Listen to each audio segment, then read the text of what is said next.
Sometime in the middle of October 2010, I was up late playing computer games in my bedroom on the second story of my home here in Harleysville, Pennsylvania. I was getting tired around 12:30 a.m. and decided to go to sleep around 1. I fell asleep quite quickly in nothing but my boxers. Before I go into detail about the encounter I experienced, allow me to explain the layout of my room. My bedroom is on the second story on the southwest end of my home. I have 3 windows in my room, on the front face of the house, and have access to both the attic and the only fire escape on the building. This house used to be an old office building in which my bedroom was one of the offices used. My actual bed is located in the southwest corner next to a window and directly next to the fire escape door. This door has no handle on the outside and only a bar release on the inside, similar to what you'd find on the inside of a school entrance door or an office building. The door also has a 1.3 by 1.3 foot window in the top center. The actual fire escape on the outside of the door is nothing more than a metal platform and railing leading down the side of the house with metal stairs. I often use this to have a cigarette when I'm at home, since smoking inside the house is forbidden by the landlord. This goes to say I am quite familiar with what the scenery on the outside of my home looks like in this location. I awoke on this day around 3 a.m. based on the dark of night outside. However, when I awoke, I was already outside on my fire escape platform. I had not been dreaming, as far as I could tell, since everything was as it was when I was awake, and have had many vivid, almost lucid dreams in the past, and I can tell you this was not that sensation. I was very groggy and confused as to how I walked in my sleep. I have not sleepwalked since I was about 8 years old, and at this time, I was 19, almost 20. I almost immediately noticed something very large above me after this initial confusion, and took quick notice to my door being closed behind me, leaving no way of re-entering my home. As soon as I noticed this, however, I felt the urge to look at this large object hovering above me. As I looked up, I noticed it was sort of rounded in shape, but had many, many lights on the underside of it. It was directly above me, so I had no view of the sides of the object. The lights were a very bright white, nothing like any fluorescent bulb I have ever seen. These lights were flashing without any pattern, it seemed, and were all located all over the underside of the object in rectangular and very long trapezoidal shapes. The object had to have been at least 200 feet in diameter, possibly larger. The underside of the object also had many things jutting out from it with these lights on it as well. But I took a firm notice to one in particular. There was this large piece with the lights on the side of it coming out from the right of the object. Its shape was like an upside down cone with the end cut off. It resembled an air filter for a high performance engine in a car. It had symmetrical lights all around its sides that were identical to the ones on the underside of the object. However, the bottom of this piece jutting out was a very, very dark gray blackish color. When I had first looked up, the lights were so blinding that I had to shield my eyes with one hand to see they were flashing and their shapes and locations. I observed all of this within less than 90 seconds before I became very disoriented. I forgot what I was doing, where I was at, and who I was. Almost as if these lights were inducing an acute case of amnesia. The last thing I can remember before passing out was the strange sensation of floating. I had never experienced this before, but it was as if I were suddenly weightless. My feet were no longer touching the cold metal platform, and I was no longer shielding my eyes. As soon as I was blinded by the lights that were flashing, I seemed to lose consciousness. Unless the lights caused me to forget everything, leaving me no memory of anything afterwards. Throughout these short minutes, the object made absolutely no sound. It was as if it was making everything around it completely quiet. If you have ever heard the saying, "silence is deafening," I would have to agree. There were no sounds made after I noticed the object above me. This was extremely strange, since my home is on a main road and relatively close to the Pennsylvania Turnpike. Hearing not even the sound of a cricket chirp or the hum of the highway was definitely weird. I also remember the silence being almost suffocating. It felt very heavy, as if it were making the air thick like soup. In my short and very close observation, I remember the object being about 20 to 40 feet above me, in the space in between my house and the neighbor's house, and the tree in between the front of our homes was blocking out a portion of this large object. There was no wind, as if time had stopped in its tracks. This is all simply speculation, but it was what it seemed to me. After I lost consciousness, it got extremely bizarre. I remember waking up without any senses except for my sight and a sense of balance. I was laying down with my eyes looking upwards towards what seemed to be a ceiling. My eyes were not working correctly though. It was as if I had been administered eye drops. You know, the ones you would get at the doctor's to dilate your pupils. Everything was very blurry and distorted. I remember very little, but I do remember everything was a green, brown, gray color around me.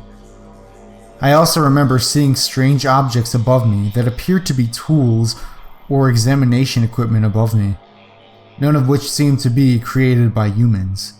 It was very blurry though, so it was hard to tell if that was exactly what it was. I then remember a figure move into view above me. I wasn't able to move at all, and my vision was so poor I could discern nothing about this being other than it seemed a little taller than I am, and it had appendages like a human being, arms, torso, head, legs. It did not speak to me, however. I seemed to hear a voice in my head. It was much less a voice than it was a feeling or emotion being conveyed. The very last thing I can remember was feeling very calm, as if this being was trying to help me in some sort of way. The trying to help you feeling I received was much less about me in particular, but more of you as in your race. I then saw one of the objects above me move slightly, and I lost consciousness again. When I came to, I was sitting on the edge of my bed. My bed was made very neatly, as if I had never laid down on it at all. When I looked at my alarm clock, the time was about 4:45 a.m. I tried to remember how I got there, but nothing came to mind. I tried to sleep, but my thoughts were buzzing faster than I could even pick up with. I could not sleep no matter how hard I tried that night.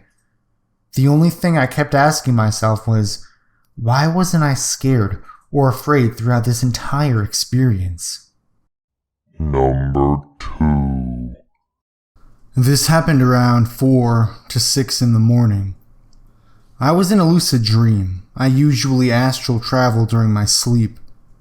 My dreams are so real that I confuse them with memories. A little backstory, I have never given much thought or research on aliens because I am terrified of them. I do know they exist, but up until today, I lived my life paying no mind to them, simply because I want nothing to do with them and not to be under their radar. Back to the story. The dream started when I was walking through this museum about aliens. More specifically, all about the Greys.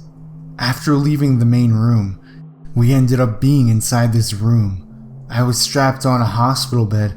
These doctors didn't look human. Their voices were different, extremely tall, very cold. They kept poking me and testing me. I remember being terrified, crying, begging to stop. That's when they put something in both of my arms and said, "Your pain level is going to be on max." I screamed and cried, begging them to stop, with no success. They were clicking buttons which transmitted an extremely weird kind of pain. It was agonizing. They did that a couple of times. After a while, they let me go. Still feel like I'm being watched. I woke up with a bruise on my leg and both of my arms were numb. What the hell happened last night? Number 3. It first began when I was 7 years old. One summer night, I was trying to sleep, and I thought we were having an earthquake. I sensed a presence outside my window, and a strong shaking, rolling sensation, as if we were having an earthquake. It seemed like it lasted for a minute or so. The next thing I know, it is morning, and I'm lying in bed. First thing I asked my parents in the morning is if they felt the earthquake last night. They said no, and I thought that was odd. I went for a swim in our pool and experienced some pain in my genitals. I'm not going to go into all the details, but I had small incisions and white things under my skin, which I was able to remove. It was painful, especially in the shower and the pool. Then I thought maybe this is what a wet dream was. So I told my friends on the way to school that I had a wet dream. When I explained the details, they said that it isn't a wet dream. I then replied I must have been abducted by aliens. Years went by and I always remembered the experience and wondered about it. Since then, every so often, at least 10 times, I have woken up with strange, unexplainable cuts on my skin. They're straight lines, 2 to 5 inches long, red and lightly scabbed, but they heal quickly, and they occur in places some of which I can't even reach, like my back. Once, I woke up covered with 30 or more scratches. My girlfriend at the time noticed them and asked about them. I didn't have an explanation. She was sleeping in the same bed with me the night it happened. I've woken with these scratches off and on over the years. Sometimes it seems like years go by. And then, just when I think things are normal again, I'll wake up with a new set of scratches. I am currently married. A couple of months ago, my wife and I were sleeping. My wife woke me in the early morning and she was disoriented. She said she went to bed with clothes on, but now she was naked and could not find her clothes. She also said she heard weird noises outside our window and had strange dreams. I woke up with weird scratches on my skin that morning as well. I have never shared with her my experiences or beliefs and do not plan to. I have no memories of ever seeing an alien, but logically, that is the best theory I can come up with. I have not undergone hypnosis to try to recover memories, and I don't really want to. I would rather this never happened to me, and is somewhat scary to think about. Overall, my health seems fine, and if they wanted to harm me, they easily could, but seem not to. I have no real interest in going to UFO conventions. They seem mostly full of crackpots, and also once you associate with that group, it has a negative stigma, and people think you're crazy. Most of the information I've found online has been interesting, but I am skeptical as there are a lot of weirdos out there, so I take everything with a grain of salt. I hope that one day this will make sense. I'm now in my 30s. Anyways, I just thought I would share. I am currently running a camera in our bedroom when we sleep, not expecting it to work if this ever happens again, but I figured it can't hurt.